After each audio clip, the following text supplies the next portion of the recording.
Ladies and gentlemen, it ain't no Forbidden Door no more. It's a Forbidden Mansion. Oh my goodness, Lord gracious. Oh my Lord. If y'all are in the house tonight, then y'all know exactly what we bringing to the table here at Covalent TV, baby. Get your TV time.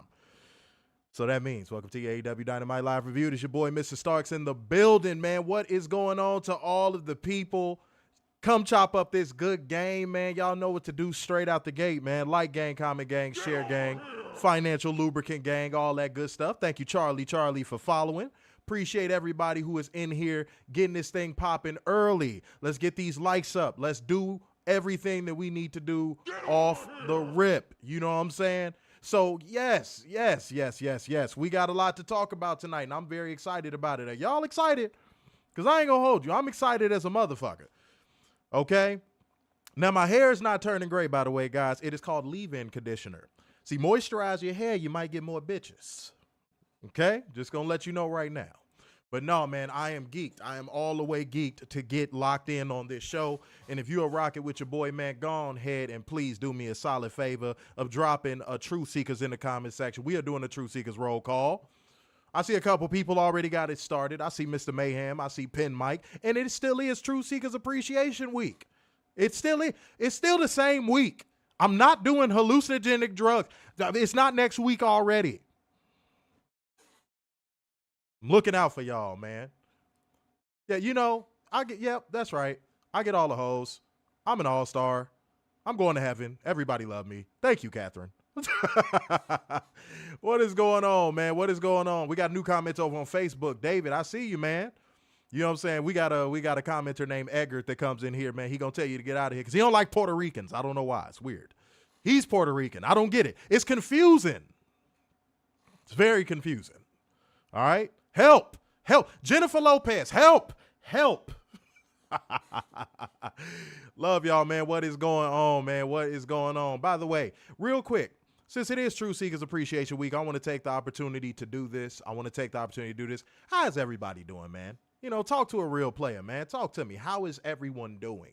Are you good? Is life treating you well? Talk to a player. That's the type of stuff I want to know, too. Don't get it wrong. Just because I get all the hoes, like Catherine said, don't mean I don't care about y'all or the hoes. I just want to make sure that everybody is good. You understand? I'm seeing doing good, doing well. Life is fine. I love it. I hate that over the years we've lost so many people. You know what I'm saying? And I mean that, you know, like they've gone to that other side, man. We've had so many viewers that have passed away, you know, so I always like asking how everybody is doing. I don't really get the chance to do that because I'm keeping up with the format of the show with Werner around. And again, if somebody comes in the comment section and asks what happened to him, what do y'all tell them? Okay. Kath said, I am great. I'm on vacation at the beach with your fake son. He's fake. It's not a real thing. You don't have a son. You know what I'm saying? Whose BD is in 2 hours. When did he start gang banging? No, I'm playing. That's some Chicago shit. You won't get that. Catherine is like, what? But no, let me see. He said, I'm doing well watching the soccer game, man. Covalent TV. Shouts out to you, Miguel. Multitasking in this bitch. He's multitaskable. I made it up. Multitaskable. Yeah. It's a fake word. I don't care. I love it. Either way, I love it. And I'm sure y'all love it too. Multitaskable. Try to spell that in the comment section. I'm sure it won't work, but give it a try. Yes, he got eaten by a jar of mayonnaise. Okay? Instead of the new Clayface movie, it is going to be called Mayo Face. Yep. So, yeah, thank you. Thank you for telling people what is going on. You know what I'm saying? That is what is going on. All right? Much love. I'm saying, yes, like, comment, share, all that, man, all that. If you on Facebook, share the groups. Let them know your boy is live right now. Dylan said life is good, still fully recovering from heart surgery. Yeah, man, that's rough business right there, dude. But I'm glad to hear you are recovering and all good, man. And if there's any new people that's like, hey, I'm scared to comment, here's your opportunity to do it. I'm just asking how people are doing to start off the stream because we got a great stream to talk about. Yes, Mayo Face. Yes, Manilow Berry. You heard me, and you heard me right. Multitaskual. Yes, pin Mike. There you go. There you go. Yes, yes. There will be no Clayface movie. No, unfortunately, due to certain circumstances, because Warner invaded the studio, yes, it will now be called Mayo Face. All right? Just so you know, just so everyone knows. I'm just trying to keep y'all abreast of what's going on with Warner, man. I'm just trying. I'm doing my best. All right? Let me see what else we got. I'm going to read a couple more comments, and then I got to move into the show. Adrian said people complain about AEW always going to Chicago. You know what I'm saying? That's my city right there, boy. And Philly and New York, and then stop being Fed Walker-ish type ass and be lively. That's a fact. Every time they go to cities that aren't those cities, the crowd is full of Fed Walkers. Every single time. Well, okay, I'll be fair. That's a bit of a reach. Not every single time. But for the most part, yes, it is full of Fed Walkers. So absolutely, if they want them to leave the cities that you just named, then in which case they know what to do. Otherwise, stop fucking bitching, you know what I'm saying, and accept the fact that Chicago is a great wrestling city, and so is Philly, and so is New York. New York. Shouts out to all my East Coast folks, by the way. Matthew Shelton said, check the Cash App. Is it a surprise? Oh, my God. I can't believe it. You know, every time the white girls come around, I just lose my mind. Everyone. Let's see what we got. Hey, financial lubricant from Matthew Shelton coming through with the 20 schmackaroos. You are appreciated, my good sir. You are appreciated. All right? Hell yeah. Getting this shit off to a damn good start, beautiful people. Getting this off to a damn good start. Let's keep that energy rolling. Bang, bang, bang. That I would say AEW needs someone new to run their YouTube channel. The 1-minute highlight videos they've been doing since last Saturday have been terrible. I have to take a look at them. I got to see how terrible they are. And by the way, Matthew Shelton set a really good precedent right there. Somebody hit the Cash App off of 10. Let's see if somebody can hit the Cash App off of 10 schmackaroos. Can someone do that for a player? You know what I'm saying? Can someone do that real quick for a player? Just 10. Let's see what y'all can do. I'm testing your abilities. All right? Show me the necessary love in this house tonight, y'all. Okay. Now, I've introduced myself. I've asked everyone how they're doing. And, you know, I've talked about the new Warner's new movie project, Mayo Face. We've gotten all of the important stuff out the way. Okay? But you know I got to bring you beautiful people the news. Dumbass! Oh, man, I pressed the button early. Goodness gracious. I'm high. Don't. Hey. No, I'm not high. I just fucked up. But, yes. Whole one special. Dumbass! Accountable. And bring you facts, data, statistics as we go. But, actually, I don't think I am going to hold one special. Dumbass! Accountable. I don't.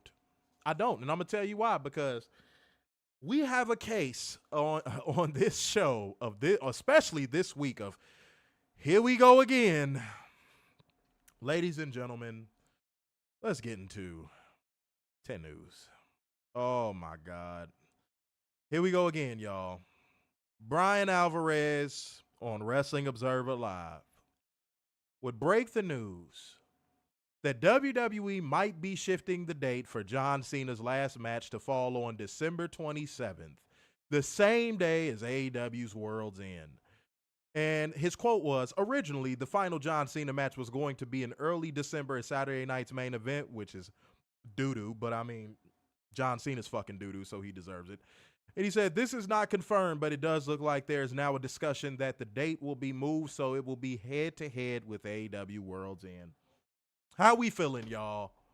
How we feeling, y'all? How we feeling? How are we feeling? Y'all got to talk to a player in the building tonight. How we feeling?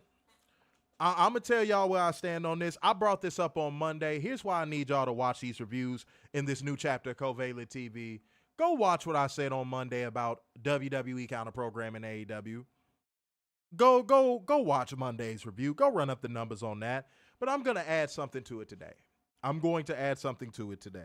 In the event that WWE actually does pull this and they do move John Cena's last match to World's End, I'm going to tell you the God's honest truth.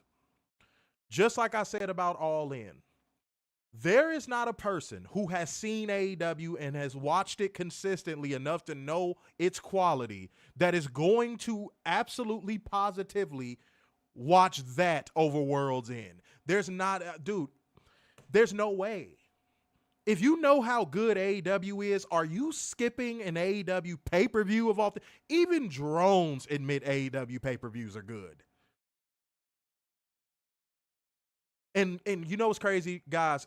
Good is the low end of AEW pay-per-views. I think I said this sometime this year. I think the worst AEW pay-per-view we've seen was Just Good. I don't think an AEW pay-per-view has ever been average or below. I think the lowest quality AEW pay-per-view we have ever seen was good. No one is going to watch John Cena bump on his ass and wrestle like his upper body weighs 600 pounds and his lower body weighs 340 pounds against whoever he's going to go against in his final match over World's End. But something I saw today that actually intrigued me a little bit, guys. It piqued my interest a little bit. I'm starting to see a lot of people in the narrative starting to turn on WWE and this counter programming situation. I'm seeing a lot of people that aren't liking this shit. I'm starting to see a lot of people saying enough is enough and it's time for a change. Rest in peace to Owen Hart.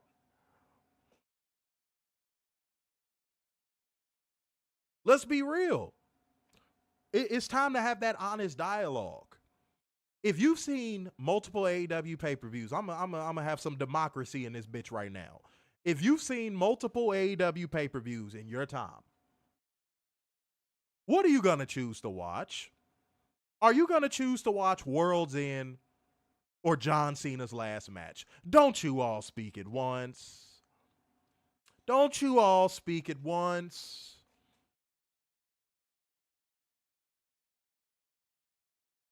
I think I know the answer, but I want to see what my truth seekers got to say.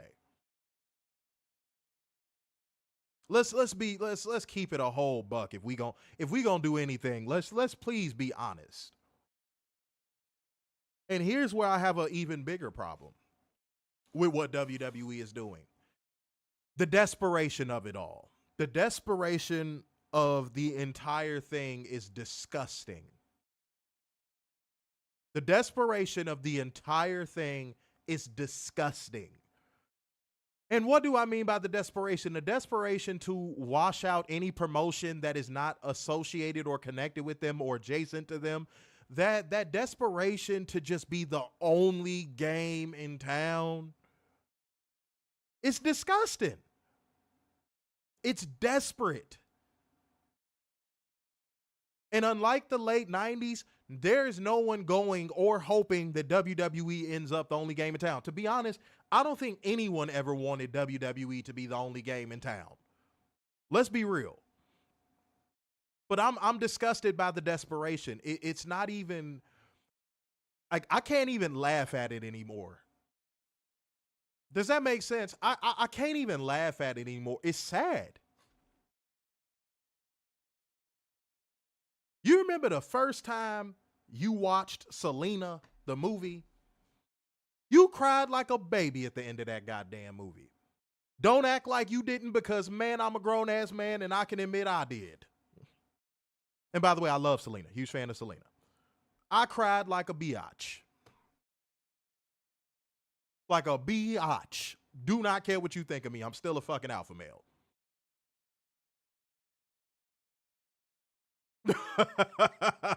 But yeah, it's bad, bro. Yeah, fuck monopolies, respectfully. It's it's to a point now where the end game they're hoping to receive from this, I don't know if they're going to receive it. But it's something I would not be shocked by. This is a new talking point that I'm going to bring up to you guys. Here's something that I would not be shocked by at all. I would not be shocked if WWE created a brand new show just to negotiate the rights for it with Amazon. Because you know Fox ain't going to give them another look. But Amazon and Fox is pretty much all that's left that WWE could get programming on. They're trying to not only corner the market, they're trying to seal it off. Not barricade it, not veil it. No, they're trying to seal off the market for professional wrestling. And you said Apple Plus. I'm going to be honest. Unless you're one of those like Apple consumers, everything that you have is Apple, your computer's Apple, your phone is Apple, everything you have is Apple. Not really many people I know use Apple Plus like that. I'm going to keep it a buck. But that's what I think WWE is going for here. I think they're trying to seal everything off so that way AEW is gasping for fucking oxygen. And the only people they will have left to negotiate with is Fox. That's what I think WWE's end game is. But there's one problem. AEW ain't going nowhere, WWE. They're not going anywhere. If Tony Khan keeps putting on shows like he put on tonight and he's been doing all this year, they're going to get a massive raise on their next TV deal. And then if y'all keep chasing off fans the way y'all do with y'all greed, all of those lapsed fans are going to run to where? They're not going to run to TNA. They're going to run to AEW. What have I been saying all year, guys? WWE is playing what?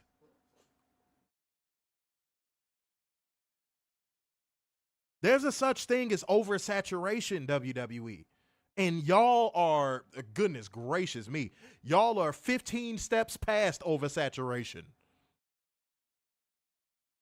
Saturation is coming out of your eyes at this point. Coming out of your pores. Some's got to give. And WWE, I don't think AEW is going to be the one to collapse in this situation. I think you are. Because not only are you in the process of alienating your fan base, which is broke, not only are you in the process of alienating your fan base that spends way too much money on your shitty fucking product, but you trying to counter-program AEW's existence is reaching a point of maximum failure. But no one in the media has the balls to say it to you. No one in your audience has the balls to say it to you or boo your product and demand better. So you think what you're doing is okay. You're not going to realize what you're doing is not okay until, guess what? All of those fans you told to fuck off run all the way over to AEW and they hit you with a sayonara, I'm not coming back. Then what? Then what? Then what, WWE? And then you're going to run against, do y'all see, we're going to talk about as we get into the show, no skipping ahead. Do y'all see the way this Forbidden Door card is being loaded up? Do you see, homie, WWE, do you not, like, homie, what do you think they're going to do for All Out? Tony Khan is not fucking around. But you know what's crazy? He's not bending the knee with his product. He's not doing the whole, oh, I'm going to get on Twitter and talk about you guys thing anymore. No. He's doing it with his product. He is letting his product speak. And y'all have no competition. Dude, y'all have nothing to combat that whatsoever. The WWE product turnaround would have to be massive to even reach half the quality of the AEW product. The turnaround would have to be upside down, inside out. But they think they're doing nothing wrong. They think they're doing nothing wrong.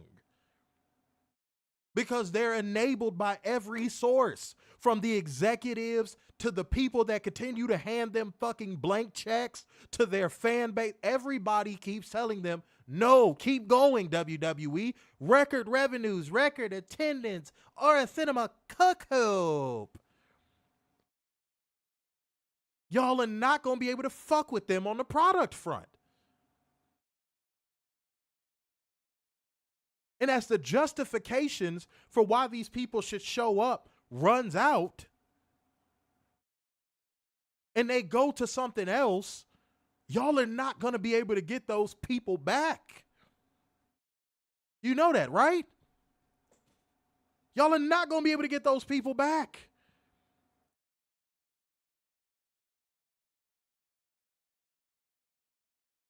And guess what? There is no goodwill card of, now this person is in the seat, which automatically means it must be better. Like it was with Paul, I don't see color, fucking triple nose Levesque.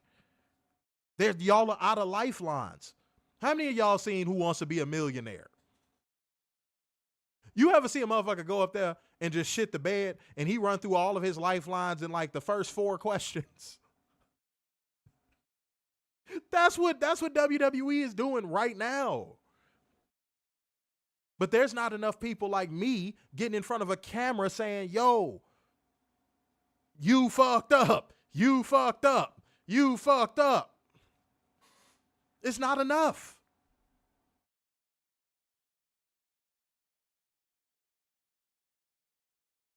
Because there's always these half-stepping, moist-ass bitches that sit here talking about some, oh, man, the whole show sucked. Triple H is terrible as a booker.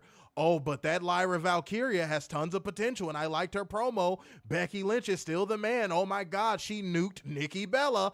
They still find ways to praise the product, even though it is absolute horse, garbage, doo-doo, manure shit.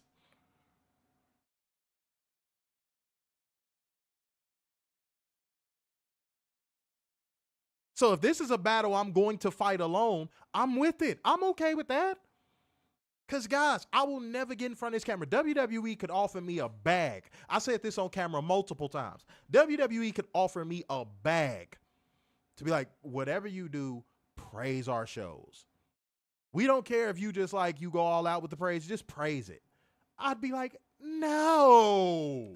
No, no, no, no, no, no, no. Then I'd hit him with a, Fuck you. simple as that. I can't lie to my truth seekers, man. And somebody might say, oh, no, yes, you would if they offered you a big enough back. No, I'm doing all right. No. And then why would I trust a company that doesn't even pay their talent what they're worth to pay me what I'm worth? Oops. Did I say the quiet part loud? The same company that's selling people the dream is going to give me a bag. The same people that report record revenues, but then turn around and release 10 to 12 wrestlers every year.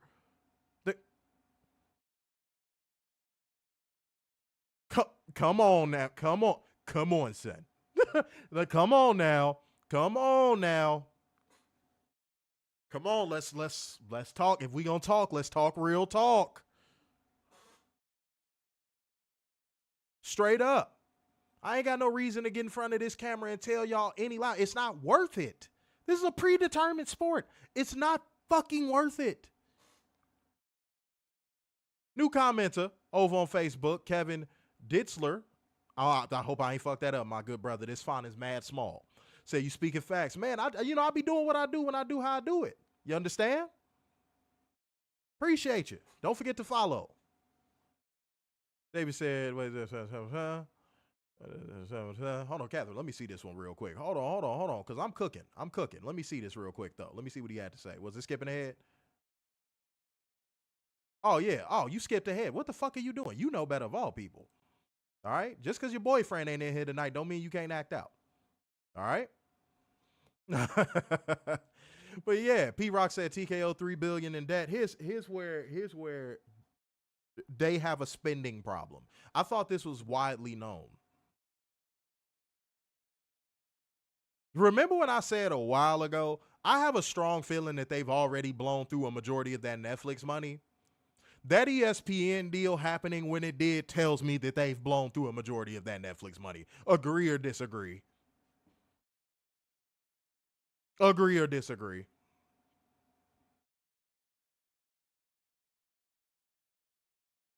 Come on now. Dylan said agreed. Marlo said agree. Ron said agree. Kath said agree. Yeah, Matthew agree. Said the Netflix money is drained. Dude, they've already probably blown through that money. They've probably already blown through that money. Do y'all know how much it costs to rent stadiums? Like just on a general sense. I want somebody to look up how much does it cost to rent MetLife Stadium. I want y'all to do a little bit of research real quick. I want y'all to do a little bit of research. Just look up real quick how much it costs to run MetLife Stadium. To rent it. Especially for 2 nights. Look it up.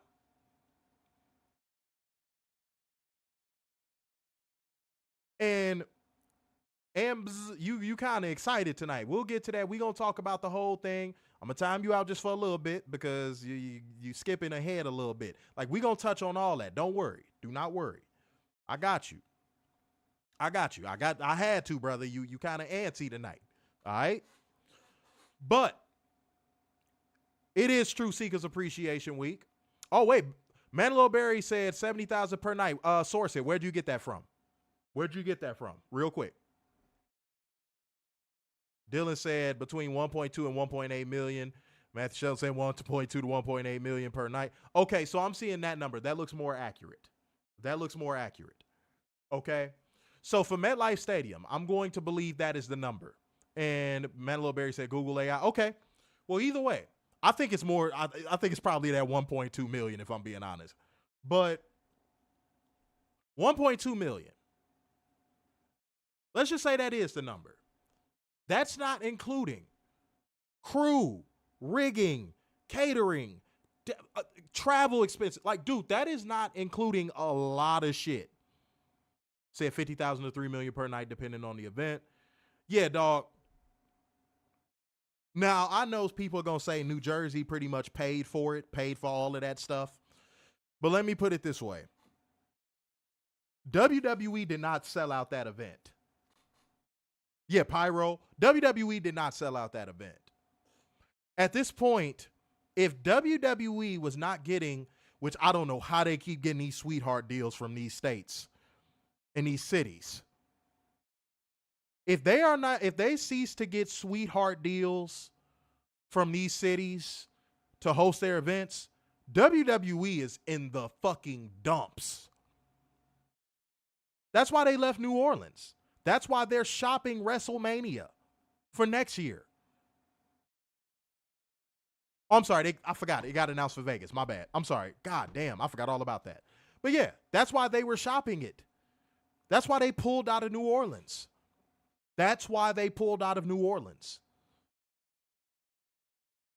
They didn't get a sweetheart deal. It's diabolical, bro.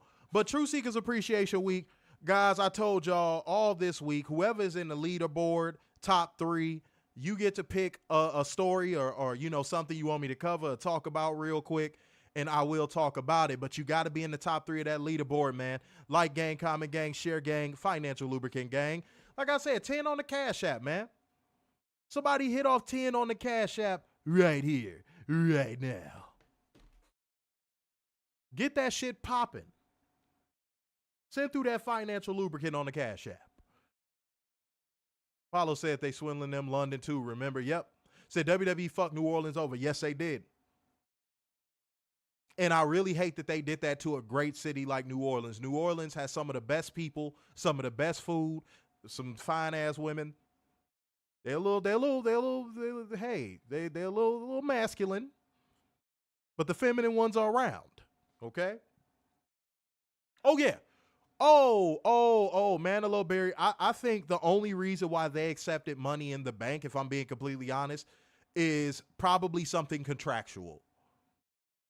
But yeah, I agree. After Money in the Bank, New Orleans should definitely give WWE the middle finger. And Werner, a while ago on the show, like when the news first came out, he said that if Tony Khan wanted to do something that would really shake the room, like even if it doesn't completely sell out, if he wants to do something that will shake the room, run the Superdome. Run all in at the Superdome. Why not? Why not? I think out of sheer spite alone, New Orleans will come out for that. And I'm going to tell you why. New Orleans is that type of city. See, I've always said New Orleans should be called the city of brotherly love. Because that, like, you go to New Orleans and that's what it is. It's just brotherly love everywhere. Like, it's just, I love the vibe down there. Yeah, New Orleans is the real city of brotherly love. They'll come together, they'd put their money together, and they buy tickets and they'd fill that arena up. I firmly believe that. Shouts out to New Orleans, man. Shouts out to all my New Orleans folks, man. Woody.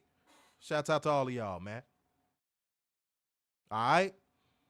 Said WWE might go for Tubi TV. Said New Orleans should really fuck WWE. Wait until the event gets close and cancel on them. Facts.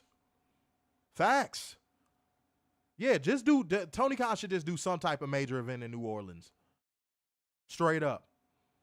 All right, let me see. Let me see what my leaderboard people asked, man. Let me see if y'all have asked anything. Let me see. Man, where the fuck y'all at, man? Come on now. Y'all ain't got no questions? Okay, shit. Y'all ain't got a story y'all wanted me to talk about? That is cool. All right, leaderboard folks. Don't pay me no never mind. Shit. I'll keep going with the damn show. All right, so let me read a few more comments, and then I'm going to keep it moving. I'm going to keep it all the way moving. Yeah, that's what I was finna say. That's why I read it kind of like, I'm like, they already on Tubi. Yeah. Yeah, I know everybody can see what WWE is trying to do, and people are going to start pushing back against that shit. As much as WWE drones are brainwashed fucking imbeciles, they're going to start to dwindle because they're going to start realizing just how lame the WWE moves. I think a lot of people realize that after the ESPN deal, but you never know. There's always those people that are, I'm going to always stand for the WWE. It's always that group of people. It's always that group of people. You cannot avoid them. You cannot run from them. They are real. They are very, very tragic to witness because there is a better product out there, bar none, hands down, and they refuse to fucking watch it. Sad, I know. There's a way better product out there, and they just refuse to fucking watch it. Imagine somebody telling you, hey, I'm gonna test everybody in the comment section again real quick. Hold on. Let me test y'all real quick. Oh my God. That's like somebody walks up to you and says, hey, I am with the Rothschild estate. I'm going to give you two options. Here's the two options. You get $20 million and a Rolls Royce, or you can get the Rolls Royce and 3 Bitcoins. What are you going to do? What are you going to do? Let me see how many people are smart. Let me see how many people are smart in this room.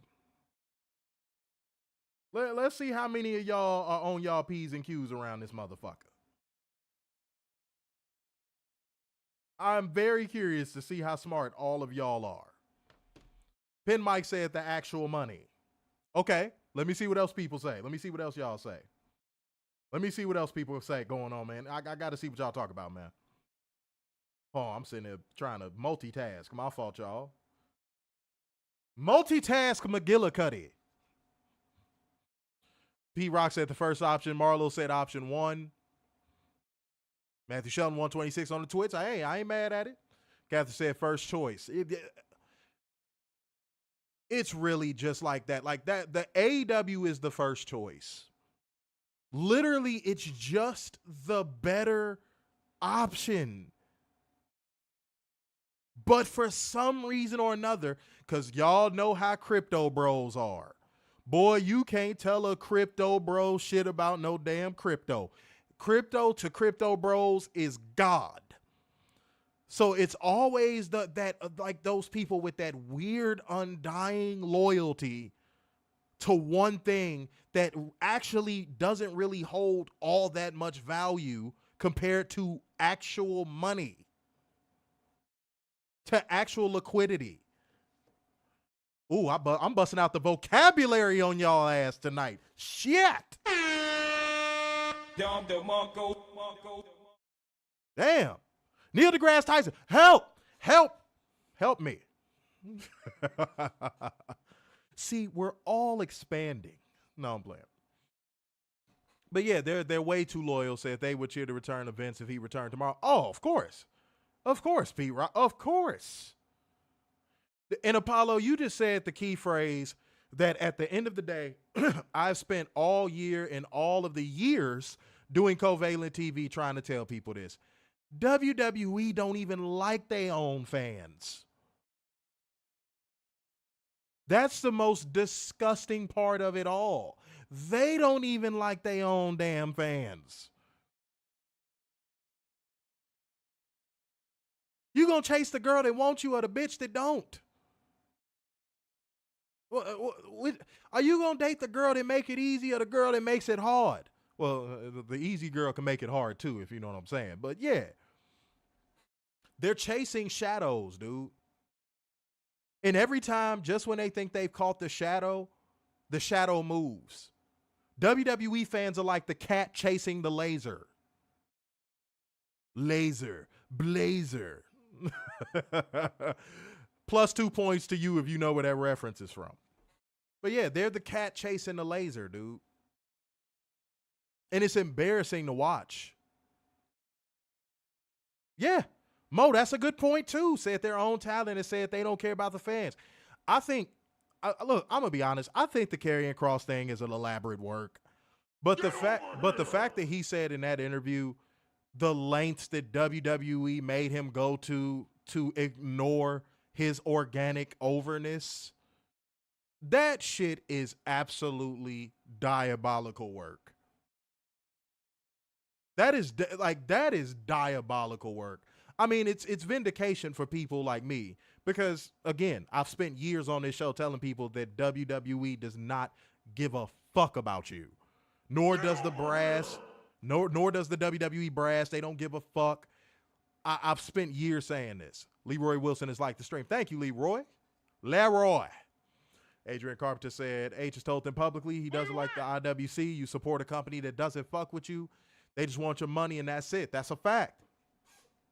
And by the way, speaking of money, guys, I tell y'all all the time, every time y'all donate to the show, it goes back into the show. So I appreciate y'all, man. Whenever y'all send through that financial lubricant, it is appreciated. No matter how big or small, whatever the case may be, it is appreciated. I don't want you to feel like this is a WWE situation. Okay? It is appreciated. And I appreciate y'all, goddammit. Straight up. Yeah, he said on live TV, don't care about the internet. Cat said if they did, they would make the product better. Lester, with that name. Lester said, I'm glad Cross declined WWE's offer, and hopefully he doesn't go to AEW because of Don Callis. I do not put me in the pool of people that does not want to see Karrion Kross in AEW. He said in the same interview with Ariel Helwani that he would prefer to finish his career in WWE with Scarlett. Let him chase the dream. Freddy Krueger might show up in that motherfucker, but let him chase it. Let him chase it. No, I'm good. I'm good. No, thank you. Now, I have no control over this, but he even said himself that AEW ain't reached out to him. He said other promotions have. AEW, because Tony Khan, by the way, that shows you Tony Khan learned his lesson. That shows you Tony Khan learned his lesson. Can we get a round of applause in the comment section, the Truth Seeker section, real quick? Tony Khan learned his lesson, y'all. He said, if you think I'm going to be picking up WWE scraps, fuck you. Oh, fuck you, fuck you. Fuck you, fuck you.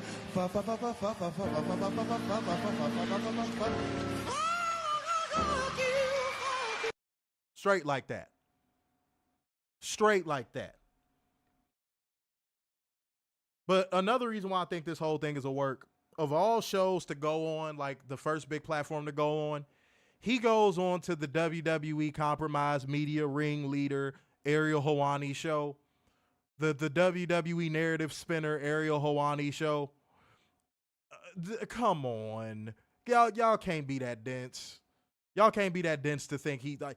Here's what WWE is going to do. They're doing the extended work. It is called an extended work. He is going to work some indie dates. He might even sign a short-term little contract with TNA like Naomi did. Well, Trinity at the time. It's going to be an extended work. And then he's going to randomly interfere in a pay-per-view match at a pay-per-view in 2026. Or maybe even 2027. But likely 2026. Y'all can't be this dense, man. Some of y'all been watching wrestling just as long as I have, if not longer. Y'all know better, bro. Y'all know better. Y'all know how WWE gets down with this bullshit, man. But y'all bringing up some good points, yo. Y'all are bringing up some damn good points. I am enjoying the dialogue tonight. Y'all are rocking this motherfucker out, and I appreciate every single person in the building. Like gang, comment gang, share gang, financial lubricant gang, send through to the Cash App, Streamlabs link, and the Super Chats. All right, subscribe if you haven't already. Follow the page if you haven't already. Give me a retweet. Keep this motherfucker rocking, baby. California knows how to party. California knows how to party. Y'all can finish the rest. Clark Khan said TNA will be eventually absorbed. Yeah. Yeah. Adrian Carpenter said, Tony Khan has done a good job not signing every WWE talent to hit the market. That said, I think Shayna Baszler will be a good fit with Marina Shafir. That's the only one I think about if I'm Tony Khan. Yeah, but I would need a long-term commitment. Like if she's like, yeah, I'll negotiate a little 2-year deal like Mariah May did. No, if she's looking for like a 2-year deal, no. I would have to get a 5-year commitment out of her. Like if she really wants to go there, I would have to get a 5-year commitment. 4 bare minimum. Like 4 with an option year. Yeah, can't do it. Can't do it. P-Rock says Shayna's like 43. I think her value does not lie in her age. She's one of those ageless wonder types where she doesn't have to be at the top of the card. She doesn't have to be a champion. She doesn't have to be. I think Shayna Baszler can have a great match with anybody. Watch Shayna Baszler's independent matches. P-Rocks. It'll blow your mind. It'll blow your mind. She's really good. She's extremely good. Yeah, no, I don't think, and I also think I could talk. I also think she would have some value from a backstage perspective as well. Teaching a lot of those young girls how to get in the ring and you know, kind of work a little stiffer. You know, how to make it look a little bit more legitimate. You know what I'm saying? So, yeah, I think she would be a good asset for AEW in like a lesser capacity. You get what I'm saying? Did I agree with you? Yeah, that's what I'm saying, bro. Like that's like a player coach type of situation. That's what I think. Like a player coach type of situation. Says Shayna and Marina in the women's tag tourney. Wouldn't mind that either. That's not a bad shout. Wouldn't mind that either. Yeah, I mean, she has. Well, here's the thing. When I hear people say a person has zero charisma, my first question is, what promotion did they work in for a majority of their career? If the answer is WWE, I think you could give them a little bit of a mulligan. Because look at Richard O'Shea. You see, you got to give them a little bit of a mulligan. If the answer is they spent a majority of their career in WWE, you got to give them a little bit of a mulligan. You have to. You have to. I know it's hard to see through the weeds because AEW hasn't been around that long. I know it's hard to see through the weeds because AEW has not been around that long. But dude, yeah, if they've spent a majority of their career in WWE, Yeah. Yeah. You might need to give him a pass. Respectfully. Yeah, I think Shane is going to end up going back to WWE and in the same player coach role that I just brought up. And probably for less money, too. And probably for less money. I hate to say it. But yeah, oh shit, shouts out to everybody, you know what I'm saying, messaging me while I'm live, showing a player some love. I appreciate that. And yes, and it is Mo's job and anyone with a wrench to watch the feed.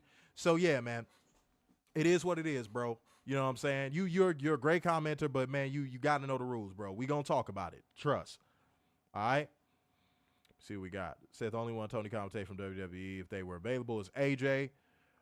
AJ doesn't want to leave though, man. We got to stop fantasy booking people that don't want to leave the dream. Yeah, we got to stop fantasy booking them. It does us no good. It is not a progressive conversation. AJ Styles is signed on the dotted line. Now he's getting pinned by El Grande Americano version 2.0 with a firmware update. I can't with those people. Those people, I won't even do invisible free agencies with them. I won't. Adrian said, she said WWE released her with 3 years left on her contract. If she went back, I'd lose respect for her. But how many times have we fucking been through this? Adrian, I'm not trying to give you shit, homie. How many times have we been through this? There are people that are so desperate to be back in that company. WWE comes calling with a lower offer, and they're like, you know what? That's fair. I'll come back. You come on, man. Adrian, you know better, man. You know better, brother. You know better. Bret Hart is especially, and shouts out to Bret Hart, been nothing but kind to me anytime I've ever approached him. He showed me nothing but love. He chopped up game with me. God rest her soul. He chopped up game with my mom on FaceTime. Like, shouts out to him. Shouts out to him. I rock with Bret Hart tough. Does he sometimes have, grumpy old man tendencies? Yes. But Bret Hart's a solid individual in my eyes. But I do not understand why, for the life of me, he keeps going back to WWE. Dude, what they did to your brother, what they've done to your career, dude, AEW is actually honoring your brother. They actually honor the legacy of professional wrestling. I don't get that. And I honestly think if he wanted it,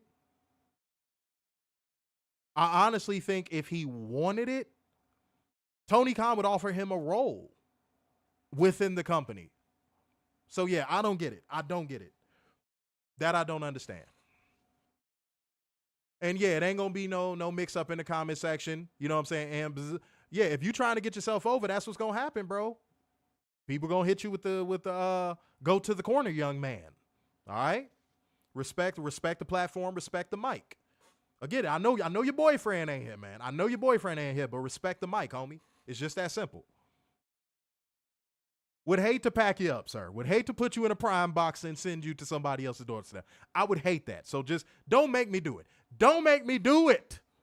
Amazon, help. Don't make me do it, bro. All right? Yeah. Yeah, man. I feel you, bro. But yeah, y'all know better. Y'all know how all these people, as soon as WWE calls them with scraps, they're like, oh, I'll come back for whatever you offer me.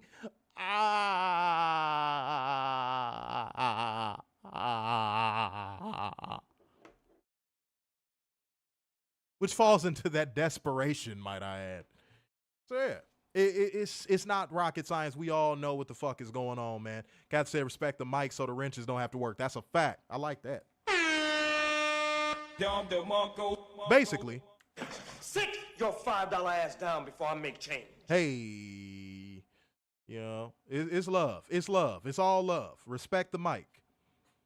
That's it. I hate to, and I'm going to tell you a little story about Covalent TV. Anybody that has ever came in here consistently that has tried to get themselves over in the comment section, ask me where they at now. Ask me where they at now. There you go. Dylan said these wrestlers who go back have no respect for themselves. No. No.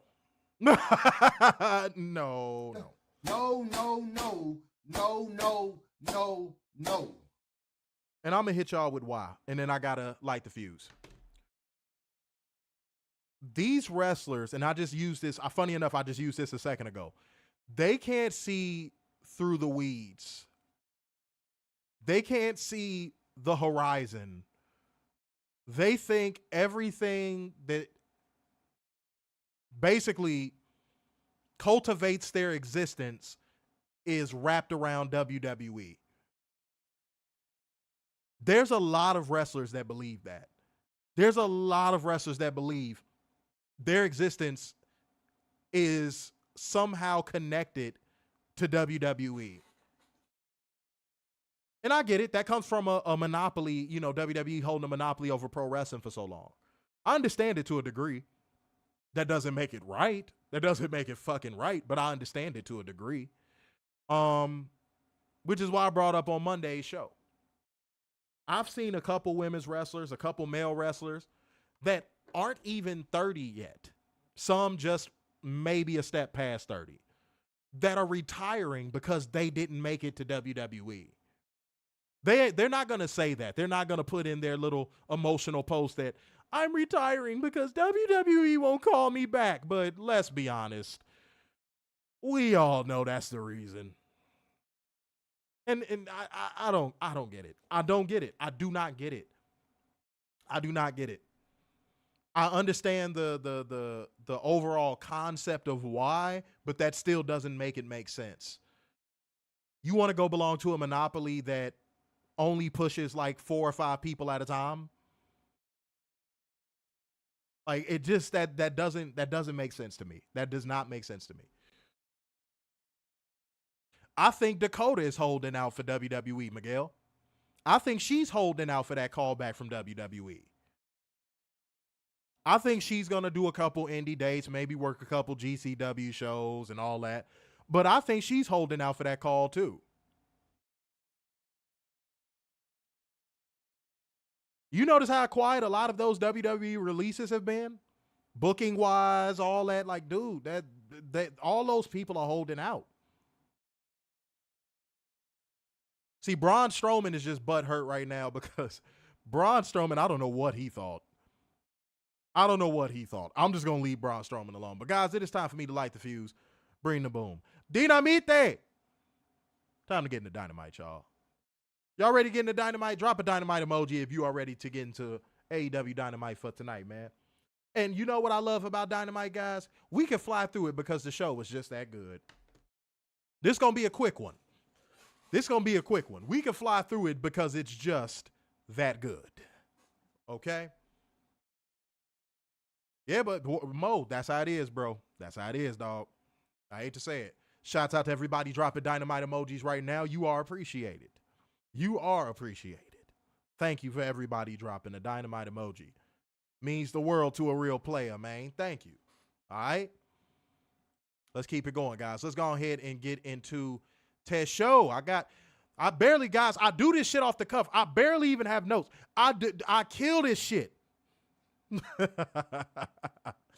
But MJF opened up the show, making his entrance, perching on the turnbuckle, mic in hand, and then Hangman Adam Page also makes his entrance, mic in hand, and confronts MJF in the corner before backing off. He tells MJF basically to drop the B-level villain incel shit or whatever he said. That was hilarious, by the way. You know what I'm saying? And stop calling him Seabiscuit, because guess what? In the end, Seabiscuit won, dumbass. And Hangman says he's talking as if he already has a title shot, and he spends all of the time in this promo getting under MJF's skin, working his ego, trying to get him to break, and everything you say to him gets him one step closer to the edge because he's about to break. If you get that reference, then in which case, again, another +2 points to you. All right? And he said he'll execute the contract at Forbidden Door, ladies and gentlemen. And Mo, you was wrong. You said, I didn't see that he signed it. Well, it's official like a referee with a whistle. We are getting MJF versus Hangman Adam Page at Forbidden Door. And MJF threw a little tantrum in the ring, kicking the bottom rope. and stumping his feet after realizing what he had just done in commentary and said he has just made a horrible mistake. Now, I saw a lot of people bitching, like bitch asses, participating in bitch assery. Everybody put bitch assery in the comment section. I saw all of you fair walkers talking about this is stupid. Why? That's a waste of the contract. Why would he do it at Forbidden Door? And these same people had nothing to say about Athena cashing in her contract for a shot against Toni Storm at Forbidden Door. And you want to know why you don't see that? Because it is a Fed Walker talking point. These people don't watch the product. These people don't watch the product. If you are bitching about a man using a contract for a world title opportunity, I have a problem with how you consume wrestling. Because you consume it from a very, very dunce cap standpoint. Okay? You have to be a dunce cap if you see a problem with him utilizing a world title contract for a world title opportunity. But y'all fair walkers got no problem with Money in the Bank. Right? Y'all got no problem with Money in the Bank, though. But just because somebody's not running out and clonking someone over the head and cashing in this time, if it's not like WWE, it must be bad. It must be bad. Oh, no. If people don't do things just like WWE, it must be bad. That was how I knew it was a fair walker talking point immediately. Right. Apollo. Hangman bullied him into it. That's the story. Dude, he played against MJF's insecurities and got him to basically surrender one of the most lucrative opportunities he could have. That's the story.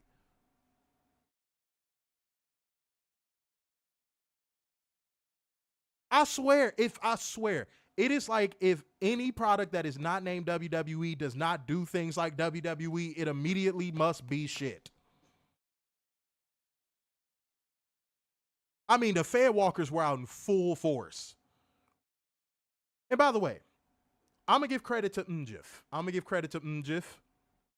give him some credit. Anytime he is locked in with something with Hangman, he's locked in.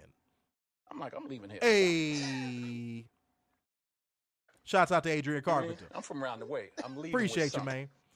Came through with the 2 schmackaroos, man. Thank you. Appreciate you. You know, like Gang, Comment Gang, Share Gang, Financial Lubricant Gang. You get the Super Chat, Streamlabs link, or the Kizash Is app. Whichever one you want to do, it is good with me. You know what I'm saying? It's good with me. It's good with me, baby. Let's make it happen. Said this is honestly worse than the Chevy Ford debate. Said MJF was trying to double dip. Hangman was hip to it. Right.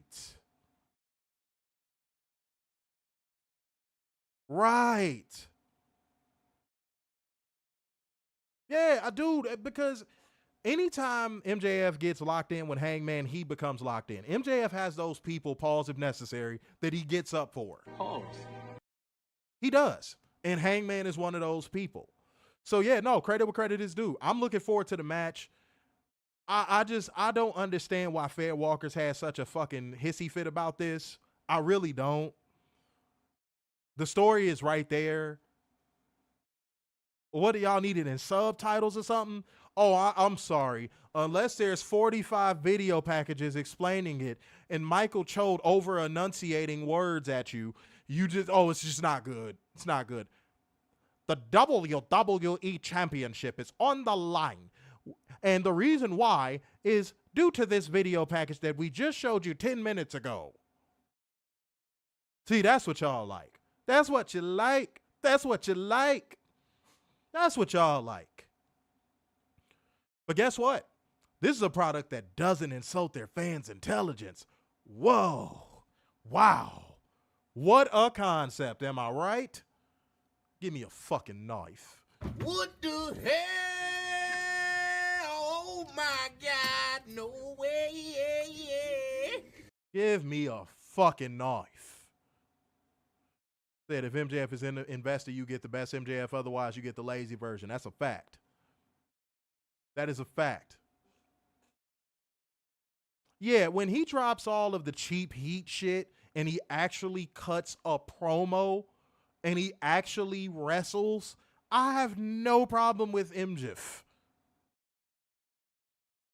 I have no problem with him. I don't. But how often does he fucking do that is the problem.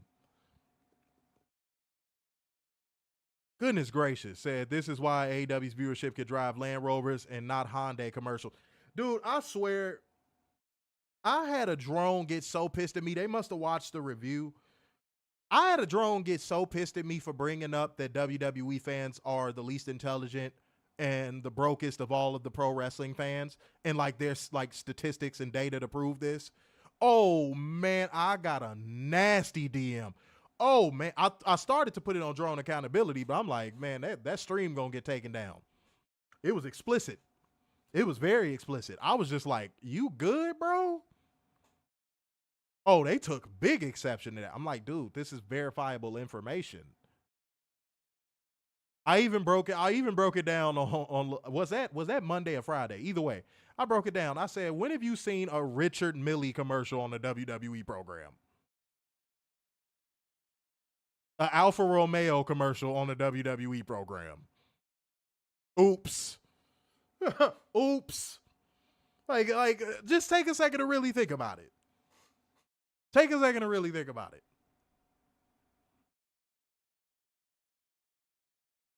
Come on now. Come on now. Come on now. We gonna talk. Let's talk real talk. Okay? Everybody put real talk in the Truth Seeker section. Real talk. That's all we tolerate around here. We need that real talk. All right? Let's keep it moving, beautiful people. Let's keep it moving. The Death Riders are shown on some steps outside the arena. Moxley waves the camera over and tells Darby Allin that whatever he thinks is happening at Forbidden Door isn't happening, and he and Marina Shafir and Will you to make their way into the arena and make their entrance through the crowd. We got Moxley versus Kevin Knight in a mini cheat code. I like that Jon Moxley was working a shoot style in this match. He was working the blood sport style in this match. I like the finish with the gator roll type of choke. You know what I'm saying? I liked everything that happened in this matchup. I like how Jon Moxley worked Kevin Knight.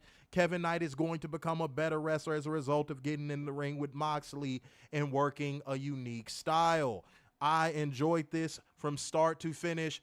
AEW continues to knock it out the park with match quality, especially opening the show. So shouts out to him for putting on a good match with Kevin Knight. You love to see the young bulls get that spotlight. You feel me? Post-match, the Death Riders go to hand out beatings, but Darby Allin is there. You know what I'm saying? Body bag in one hand, skateboard in the other. Yeah, okay. And then Darby Allin rushes the ring and clears Moxley and Shafir out before zipping Wheel up in the bag again. He goes up top, but Claudio appears to save his buddy, face bustering Darby into the top turnbuckle and beating him down. Claudio frees Yuta from the bag and zips Allin up in it. I could talk. Gut wrench to a Canadian backbreaker to an Argentine backbreaker, up into a UFO spin, hands free. Toss that motherfucker. Wheeler grabs a chair and they unzip Darby and pull him out of the bag before horse collaring him with the chair. And Willith Ospreay at the third makes the save. He beats Claudio over the timekeeper's barricade and blasts Wheeler with a hidden blade. Death Riders run away, but Will Ospreay says, no, bitch, you can only run for so long because at Forbidden Door, lights out, steel cage match. Bring your friends. We gonna have a party, and I don't mean an orgy. Ron Jeremy, help. Yeah. Oh, this was definitely a drone crowd. This was definitely a drone crowd. See, and I appreciate that contribution because I have no way of seeing that as of right now. So appreciate it. Said Persephone is representing CMLL in the Women's Fatal 4-Way for the TBS Championship. Hell yeah. What have I been telling y'all, bro? And don't be surprised if WWE picks up the phone after this match at Forbidden Door.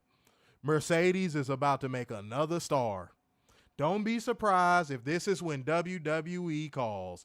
Yes, this was a fed crowd for sure. This was a drone crowd for sure. Without a doubt. Without a doubt. I mean, goodness, they refuse to pop for anything. Oh, by the way, when was y'all going to tell me La Catalina was that thick? God damn it. I saw her at some fucking game or something. She was wearing some, boy, I said, Jesus. I'm like, goddamn, you dirty bitch, you dirty bitch, you dirty bitch. No, this Cincinnati crowd did not deserve this show. They did not deserve this show. Not even a little bit. I'll say it if no one else does. They did not deserve this show even a little fucking bit. Okay? But shouts out to you, man. Shouts out to everybody in the house tonight. Appreciate your soccer game. Okay, dude. Man, thick as a mother lover. I ain't know she was that thick. Like, I seen some pictures, and I'm like, oh, she got some thick thighs. You know what I'm saying? I like a pair of thick thighs. But, bruh, she turned around in that clip. I said, oh, my God. Woo! What the hell? Oh my God, no way, yeah. I ain't gonna lie, that girl had a big ass, though. Everybody say it with me. That ass. That ass. La Catalina. Send me your phone number. I need it. Bang, bang. My bang, God. Bang, All right. bang. But shouts out to La Catalina. Looking all good. All right. Next up, we get a video package for Adam Copeland versus Stokely Hathaway. Then Mercedes Moné makes her entrance, and that sends us to break. Next up, we get Windsor, Queen Aminata, and Willow Nightingale. Willow. So fucking adorable. Going against Mercedes Moné in the Triangle of Madness, consisting of Skye Booty and Thekla, if you shall. And Mercedes tried to get in on the triangle. They didn't let her. They showed her no love. They didn't let her. They were mean. They didn't let her get in where she fit in. But, guys, I thought this match was, I won't say it was a mini cheat code. I thought it was good. It wasn't a mini cheat code, though. It was a good match. I feel like these ladies have to develop some chemistry. And once they develop some chemistry, that is going to be a good look. Timeless Toni Storm, you know what I'm saying, and the Forever Champion Athena were in the motherfucking stands acting an ass, doing what they do. You know what I'm saying? Showing love to the peoples. They eventually ended up getting into it, all that stuff. But Alex Windsor, Queen Aminata, and Willow Nightingale won by submission with a sharpshooter from Windsor on Skye Booty. Jesus. I'm like, goddamn, you dirty bitch, you dirty bitch, you dirty bitch. But yeah, I thought this was an okay match, guys. I thought this was okay. It was a good match. Good match. I have no problem with this. Yeah, Skye Booty with the new gear is nice. It's nice. All right. Shouts out to Skye Booty. Can I get some peach emojis? Give me some peach emojis in the comment section. Oh, no, the crowd sucked ass. Yeah, the crowd sucked for damn near everything tonight. Okay, so Mo, we've been through this. It is so much harder for a wrestler to get their footing back after an injury like what she had than you think. I'm speaking from experience, sir. She even just said in an interview that she's having a hard time trusting herself right now. So, man, you got to cut her some slack. All the people giving Skye Booty slack, cut that shit out, dude. I'm not white knighting, but good God. Lord. Said, but that Fairwalker crowd was that silent and shit. Yeah, man. It was nasty work. Said Tony Khan should sign La Catalina and Persephone to dual AEW CMLL contracts like he did with Hechicero. Yeah, I would get on that pronto. I would get on that before Forbidden Door. Like, I would have that done before the pay-per-view even goes live. Because you know after Mercedes makes another star, after she makes a star out of Persephone, guess who's going to pick up that damn phone? You know it's going to happen. And they're going to sell her the dream. Let's be real, man. Come on, man. Yeah, Queen Aminata did give some chocolate kisses in this match. You understand? She did. I know some of y'all would like to receive some chocolate kisses from Queen Aminata, but that is y'all business. I don't need to hear about your horniness. But yeah, after the match, Athena attacked Toni Storm in the skybox and they brawled through the crowd. In the ring, Mercedes Moné attacks Windsor. Crossface strikes. Athena comes to the ramp. Storm right behind her. Alex lays Mercedes out. And the baby faces stand. 'Tis all. Tony gets on the mic and says the heels can take the high road and they'll take the low road, and they'll do it in Scotland next week. She hopes they're wearing something under their kilt, so she'll bareback them all the way to Glasgow. Wow. So we are getting that, beautiful people. We are getting that Mizatch. Next up, we got Renee Sammy Croquette interviewing Willith Ospreay at the third, and he basically said, we got Hiroshi Tanahashi on our team. And asked how he's feeling. He hesitates before saying he's okay. And Renee to ask her husband if he wouldn't mind having a little chat with him next week in Glasgow, Scotland. Scotland. Next up, we got Adam Copeland going against Stokely Hathaway. I didn't expect so much comic relief out of this match, but at the end of the day, Adam Copeland is going to ask where the hoes at. Where are the hoes? Bang, bang. Where bang, the hoes at? bang. And it was 2 of them. That's more than enough. 2 hoes. Everybody put 2 hoes in the comment section. 2 hoes is more than enough. 2 hoes. 2 hoes. Not 1. Well, it's 2. 2 hoes. Everybody. But I tell you what, man, I know what they were going for with this. They were going for the comic relief thing. Even Adam Copeland did some mic work in this match. Who would have thought I would have said that? You know what I'm saying? He did it. And he got told, Stokely got told he got no hoes and he's bald and he's short and all that stuff. And I'm going to be honest. FTR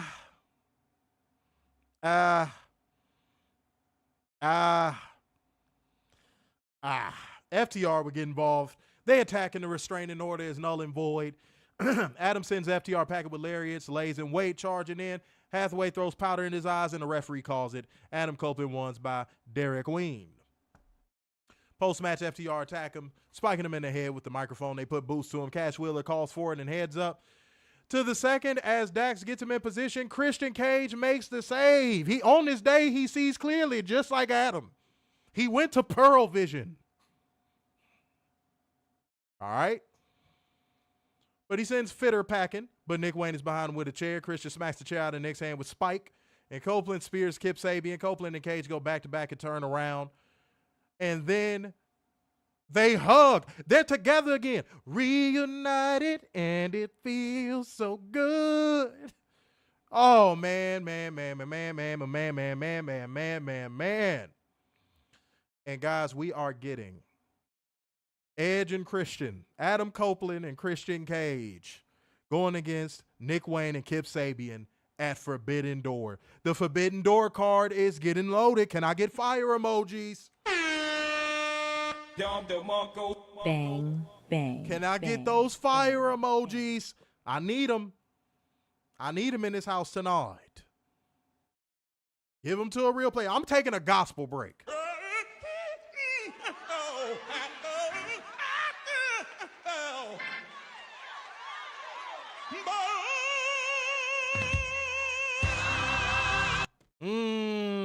No, you know what? You know what? I love it. I love it. I love it. This is a feel-good moment, man. I still say this crowd didn't deserve this shit. I still say the crowd didn't deserve this shit, but it is what it is. Adrian Carpenter said the drone salty as fuck. The Edge and Christian reunion is happening in AEW, not WWE.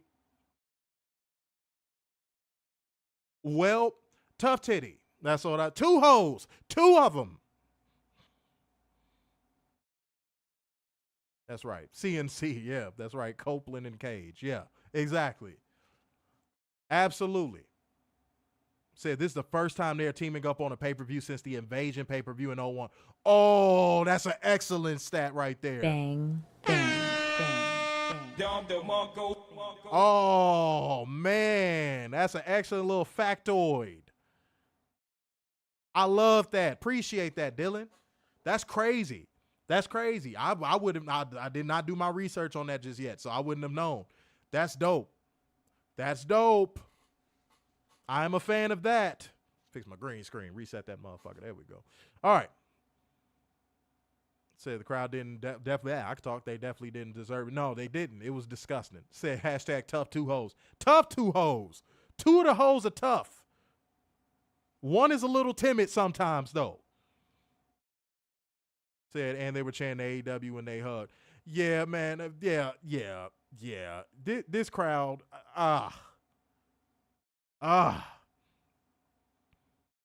Seymour said they should have teamed up when the Hardys were still in AEW. Okay, well, motherfucker, that's getting mad at Jeff. My name is Jeff. Get mad at Jeff. And that's not me. That's not me denigrating him. Shouts out to Jeff. He took accountability and said it was his fault.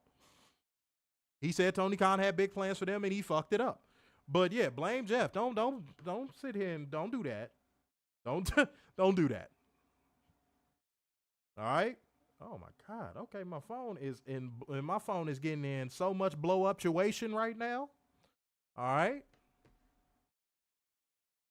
But if you are in the building and you are feeling the Adam Copeland and Christian Cage reunion, drop a 100 emoji in the comment section. 100. Or drop $100. Either way. We are here tonight. Okay? Back from commercial, the Young Bucks make their entrance to silence. The pyro went off too early. And they got fucking cheesy Trons for their backyard gimmicks, Mr. Instant Replay, and Slick Nick. And I almost forgot.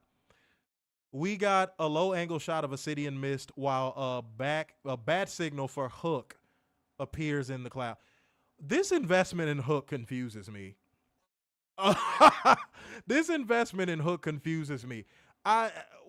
He's getting fucking Batman stuff. Why?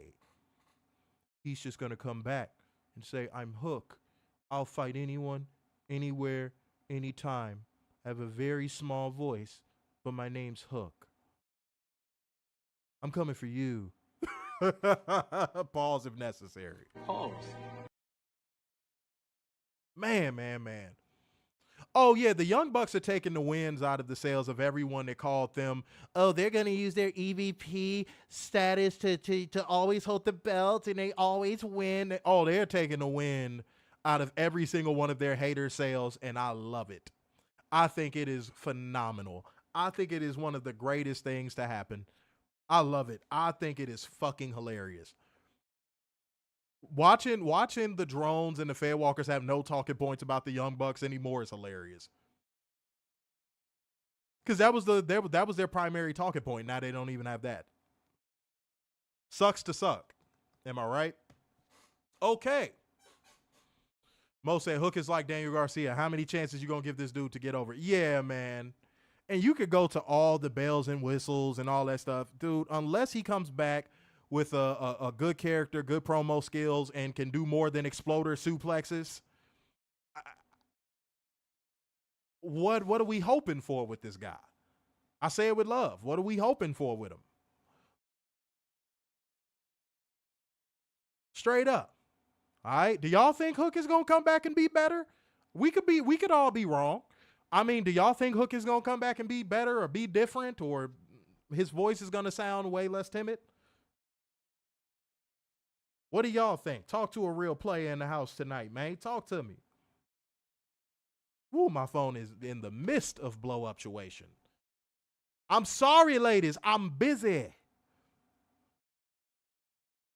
Said if he can't be Taz at his size, I'm not invested. Said Hook is not his father. Nope. I'm seeing a lot of nope. So y'all think Hook is chopped liver, huh? Y'all charging him to the game, huh? Okay. Y'all have every right to do that. Charge him to the game. Ice the bitch. Charge him to the game. I will never tell a person who or who not to charge to the game.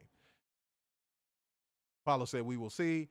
Said, man, I remember when Hook had more hopes than Dom. I don't know anymore. Yeah. Oh, dude, when he first came out, dude, pause if necessary. Pause. It was like he was shot out of a cannon. Pause again. Pause. It was. He came out like a ball of fire, bro. I don't know what happened. To this day, I don't know where it went wrong. Zay 2 times. Appreciate you following.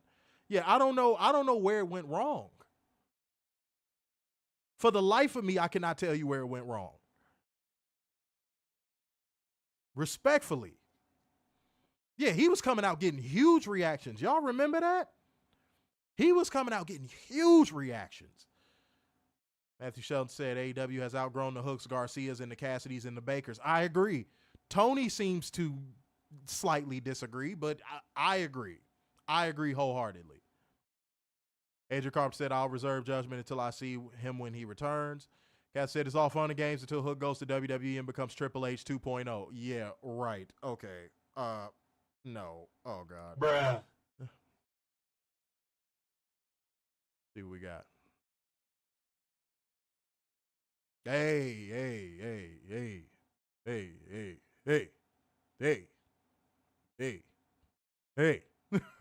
Said it's all about the Hook and how you play. Get your ass out of here. All right, let's keep going, beautiful people. Let's keep going. So, Hiromu Takahashi would be joining up with the baby faces in the matchup consisting of Brody King, Hiromu Takahashi, and Hologram, and Tomohiro Ishii going against the Don Callis family consisting of Josh Alexander and Kyle Fletcher. And these guys, Instant Replay, Matt Jackson, and Slick Nick. Okay? Now, that means Hiromu Takahashi will be going against Kyle Fletcher at Forbidden Door. Sign me up. Are y'all excited about it? I need more fire emojis. I need them. This was a cheat code of a matchup. They all got their shit in. Everyone looked good in this one. Hiromu Takahashi got enough time to showcase himself. Hologram is still undefeated. When is he getting this world title opportunity? Brody King is still big and barks. Fucking Tomohiro Ishii is still bald and built like a fucking pit bull in a backyard. Fucking Kyle Fletcher is still a man. Josh Alexander getting TV time is always a win, and the Young Bucks are killing shit. But yeah, Brody King, Hiromu Takahashi, and Hologramith. And Tomohiro Ishii win by pinfall with the Death Valley driver from Takahashi on Josh Alexander. Can you feel it? Can you feel it? Can you feel it? It's Forbidden Mansion. It's past the door at this point. It ain't even a door anymore. It's the whole house. Said Takahashi should have been in the G1. Well, I mean, shit, somebody got to come to Forbidden Door. So I honestly think they should stop running Forbidden Door alongside the G1, though. I do agree with that. Yes. Fire emojis, cheat code. Yes, all that. Controller emojis. This was great. And yet again, this is the theme of the night. But this crowd, y'all can finish it for me. Y'all could go ahead and y'all know what I'm finna say. I don't need to say it. Okay? All right. Renee Salmon Croquette is on the stage to interview Swerve Strickland after some technical difficulties. As if he's cleared to compete, Swerve said he's tough people. He's pushed through before, and he's not going to let it stop him from beating Okada for the Unified Championship. Truth be told, he doesn't think the crowd wants him to slow or stop either, and they all want him to be champion. Out comes Okada wearing a suit that looks like he just ripped the shit off of grandma's fucking walls and said, make this a suit. Okada tells Swerve that with that knee, he's got no chance. And Swerve simply answers by asking the crowd whose house it is. Then Okada calls him a bitch. And y'all remember the Jamie Foxx show when he was in the court? And she said, and he has committed habitual offenses. And he was like, who you calling a bitch? That is how Swerve reacted to being called a bitch tonight, and it was absolutely hilarious. That wasn't meant to be funny, but it was funny. But Swerve ended up holding that belt and saying, yeah, motherfucker, I got your belt, and I'm going to get your number at Forbidden Mansion. Been spending most of our lives living in a... Y'all know the words. I don't need to sing it. Stevie Wonder did it first. It wasn't Coolio. Rest in peace, Coolio, by the way. Rest in peace, Coolio. My man, Coolio. Let me see. Said, can we get a G1 match on a Forbidden Door card, please? I wouldn't mind that. I actually wouldn't mind that. I wouldn't mind that. That's not a bad idea. Like, I get why Adrian Carpenter said, no, we can't stop asking for that, but like, one wouldn't hurt. Like an opening round match on Forbidden Door would not hurt. It wouldn't. Adrian, I'm actually going to disagree with you here. It wouldn't hurt. I don't think so. So, I can't believe it, but I'm agreeing with you. Yeah. David said, please respect the G1. Yeah, I know there's going to be some people split on this topic, but I think one matchup on Forbidden Door would not hurt.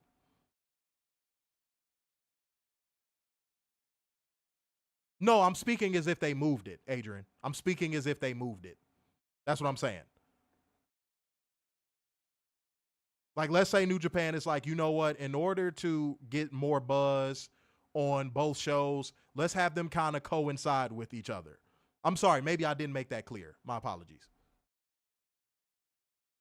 Maybe I didn't make that clear. But yeah, no, maybe they should do something to where they coincide, and yeah, you do like an opening round matchup on Forbidden Door. Yeah. I think that's a good idea. It would promote both. That's what I'm thinking about. It would actually make both, a big thing. Like, and imagine them building up to it. Like, imagine them being like, hey, we're going to have a G1 matchup on Forbidden Door. And by the way, here's a history of the G1. And if you want to see the rest of the G1, New Japan World, whatever, boom, boom, boom, just like that. Yeah, it's a good bridge. Like, it's really not a bad bridge. Yeah, I don't have an issue. I do not take an issue with that. I don't. I hear no. I hear you, but in the spirit of partnership right now, especially considering what AEW and New Japan and any other promotion that is not WWE adjacent is going against, homie, you gotta break traditions, dude. WWE is not playing fair right now, bro. And it wouldn't be knee jerk either. So if somebody comes in here and they go, oh, that'd be a little bit knee jerk. No, it wouldn't. WWE is not playing fair. Oh, you want to counter program us? Counter program in between Forbidden Door and the G1. Go. Give it a try. Give it a try. It'd be a bear trap. It would be a bear trap. That would be AEW and New Japan creating a bear trap for WWE. Y'all got to see the vision a little bit.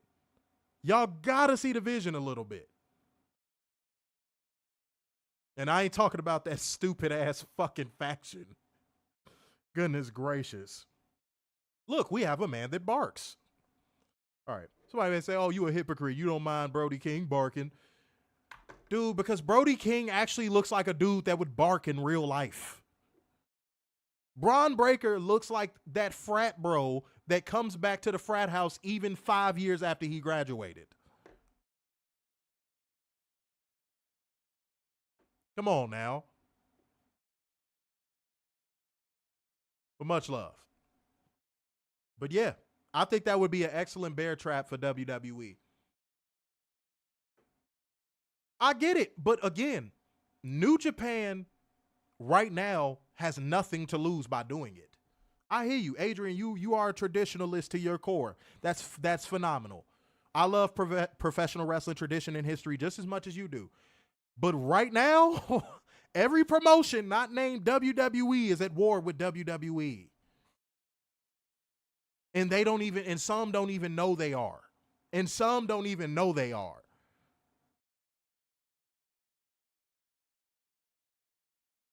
These other companies got to start laying bear traps, dude. They have to. What other option is WWE giving them? And it's not like, oh, you would just do away with the G1 in substance, or do away with the G1 in match quality, or do away with the G1 in structure. You're just doing away with the date. That's it. I don't know, like being hyper traditionalist does not move anything forward. I hate to say it. I'll be that person to say it if no one else will. Being hyper traditionalist moves nothing forward. It moves nothing forward. No. Y'all, I think somebody else in the comment section is going to have to explain it to Adrian because he's not getting it. I'm not saying put the entire G1 on Forbidden Door.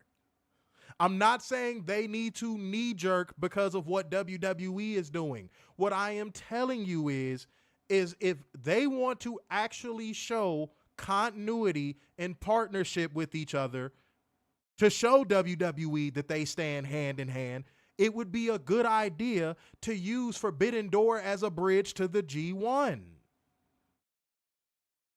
Like, why is this so tough for you? Adrian, like, normally you be killing it, bro, but like, why is this so hard for you to just like get a grip on? It's not that deep, homie. I promise.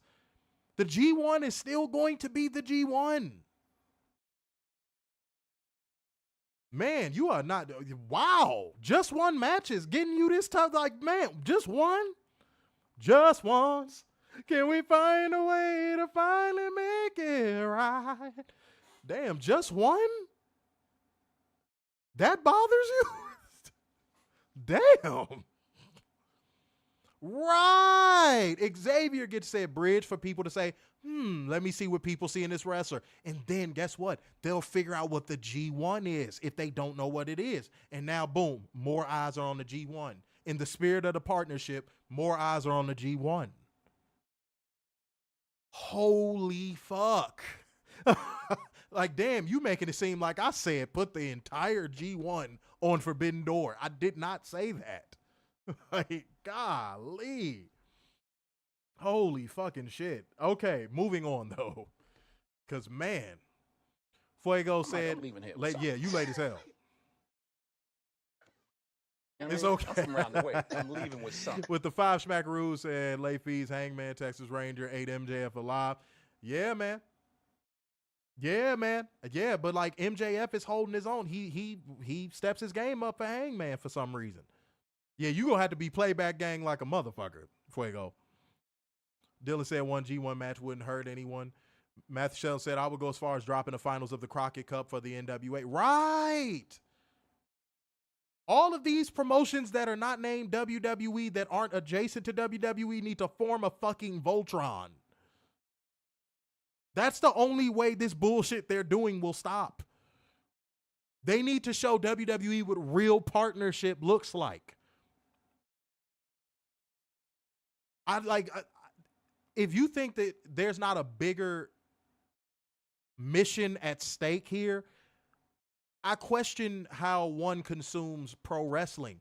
Dude, there's something way bigger at stake than just knee-jerk reactions to WWE. WWE is trying to kill professional wrestling, Adrian. I want you to understand that. You watch our show. You watch our show a lot. You should know that we spit nothing but facts, homie. WWE is trying to monopolize professional wrestling, and that includes New Japan. They just ain't got to them yet. It's like what I said a second ago. It's just like what I said a second ago. Their promotion's at war with WWE, and they just don't know it yet.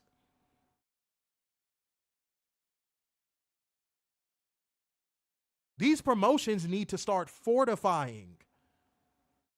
Because otherwise, TKO and WWE is just going to buy all of them up. Then guess what? You ain't going to have no G1 to fucking watch. See, that's how I know you missing the point. Because then what? If WWE finally declares war on New Japan and they in game New Japan fucking folds, and now you ain't got no damn G1. Then what? Then what?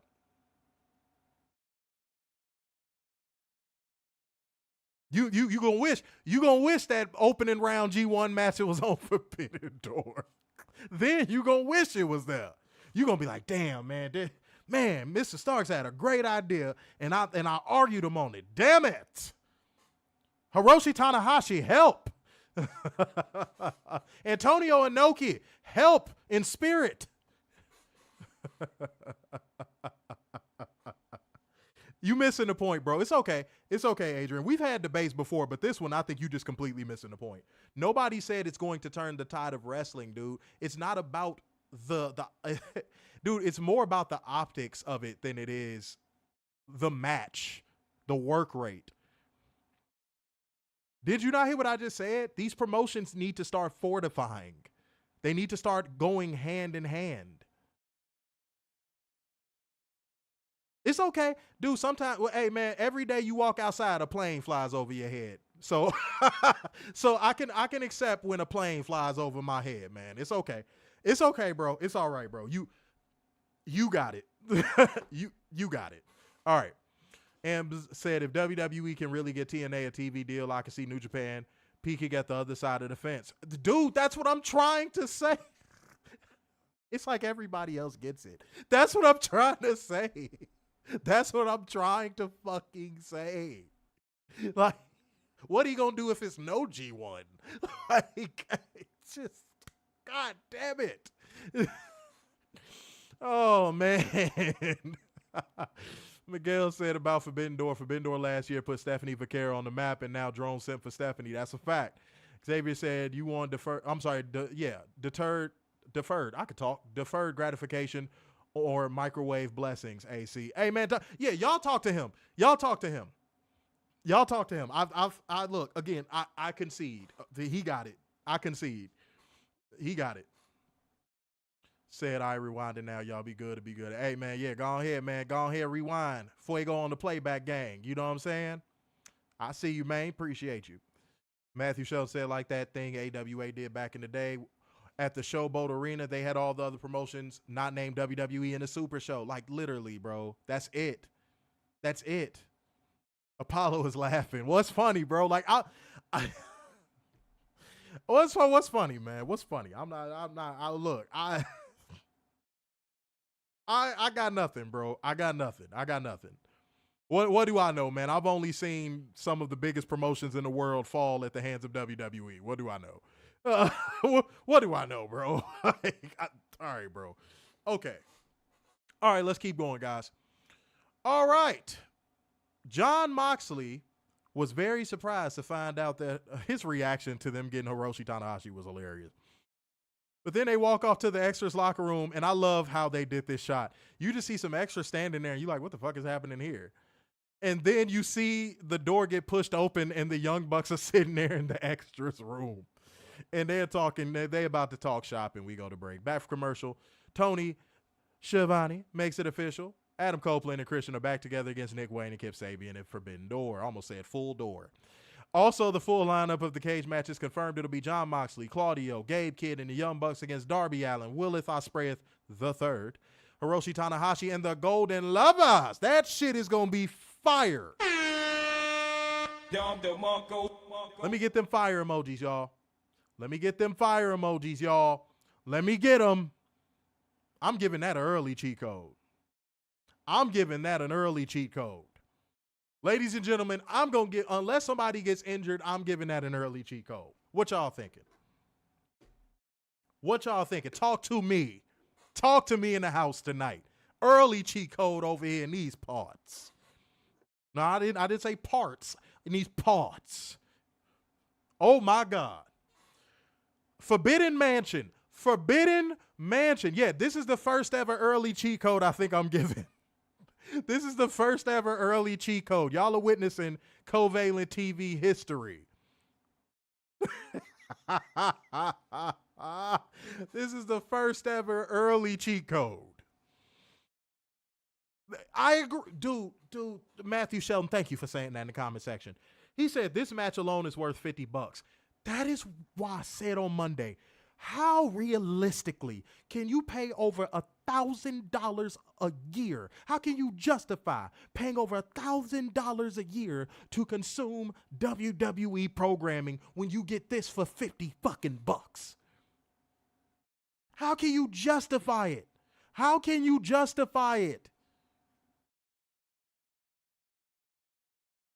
You have to be mentally fucking challenged. Ambs said, I was very confused when Tony was doing Justin Roberts' job, but I forgot he got super kicked. Way to keep kayfabe alive. Yeah, the Young Bucks super kicking Justin Roberts was hilarious. That whole match had some good spots, man. That was good stuff. But yes, Darby and Will in a cage is worth the price of admission alone. And guys, am I the only one thinking that they're going to have a different type of cage? I think this is going to be built more like a Hell in a Cell without a roof. Anybody else getting that vibe? I think this cage is going to be built more like a Hell in a Cell without a roof. That's how I think this is going to be built. I'm looking forward to this. I'm looking forward to it. Paulo said, is that the ESPN number? Dude, that is combined between if you have cable, Peacock, Netflix, and the ESPN stuff. Yes. You will be paying over $1,000 a year to consume WWE programming. Yeah. I broke this down on the show. Yeah. It's disgusting work. Homie, it's disgusting work. It's disgusting work. Like, you cannot justify that. You cannot justify that. Not to me, you can't. You cannot justify spending that. Respectfully. So I think it's going to be the same cage that was used when the United Empire fought the Bullet Club in a cage match. Underrated match, by the way. Yeah, I do too. I do too. Because there's no way you going to pause if necessary. You fitting 10 men in there. Pause. That pause was very necessary. Who the fuck am I kidding? Okay. Let's go to the main event. We got La Fashion Ingobernable, consisting of the Beast Mortos, Dralistico, and Roosh, versus the Opps, Shibata Bread, Samoa Joe, and Will Hobbs. I would say this was a mini Chico. Physical is all hell. Physical is all hell, but look at the participants. Look at the participants if you need to understand why this was a physical match. But the Opps won by submission with the cocaine clutch from Samoa Joe and Dralistico. And guys, physical match, good way to close out the show. This crowd fucking sucked. But Hangman Page runs into Renee Simon Croquette backstage and is informed that MJF is cashing in at Forbidden Door. Before he can say much of anything, MJF blindsides him and beats him down, throwing him into a car and smashing his face to the hood over and over and over and over, because it's all in my head. I think about it over and over again. I can't stop smashing his head, and it hurts so bad. He reminds Hangman of how he said he was going to break him and tells him he ain't seen nothing yet. And that's all, folks. I am giving tonight's show. Let's go to ratings, by the way. I am giving tonight's show a 9.4. I thought this show was well structured. The matches were quality. Storylines were advanced. The Forbidden Mansion card looks absolutely fucking insane. I mean, what more could you ask for out of a show? You know what I mean? So 9.4 for me. Moment of the night. Forbidden Door being turned into Forbidden Mansion. Holy shit. Holy shit. Holy shit. Holy shit. Yeah. Shouts out to AEW. Shouts out to Tony Khan. This was a phenomenal show tonight. This was a phenomenal show tonight. This crowd sucked donkey dick, but this show was phenomenal even in spite of that. Okay? Miguel said $1,000 to watch Seth Rollins and Chody. Better watch AEW for $15. That's a fact. Roosh is hilarious. Low-key, he is funny as hell. Let me see what we got. Adrian Carp said, this is going to be blood and guts type match because I think Tony Khan is building for women blood and guts this year. Yeah, I think so too. I think so too. We shall see. We shall see. Said, hold on real quick. God damn it. Comment flew on my ass. Dylan said 9.5 moment of the night, 8-man tag match. Matthew Shelton said 9.7 tonight for me. Moment of the night, the women's pre-match and post-match. Apollo said 9 for me. 8.9 moment of the, oh wow, 8.9. Oh wow. Mo said 8.9 moment of the night, Forbidden Door card stacking, -10 for that crowd. Said moment to ending the women's segments. Xavier said 9.3. You get one moment of the night, damn it. 9.3 moment of the night, All-Star 8-man tag. Miguel said 9.4 moment of the night, Hangman and MJF segment. Mo said 58 minutes and 50 seconds of wrestling on Raw. Hour and 8 minutes and 12 seconds on Collision. 53 minutes, 24 seconds on Dynamite. Mr. Mayhem said 8.5. Wow. Said moment of the night, Tony brawling with Athena. Guys, give me some fire emojis on the way out. Give your boy some fire emojis on the way out, man. You know what I'm saying? One more show this week, and then I can rest for the weekend, and Werner will be back on Monday. So, guys, show your boy some love on the way out, man. Clear the air. Yeah, you did, but I caught that shit. Clear the air.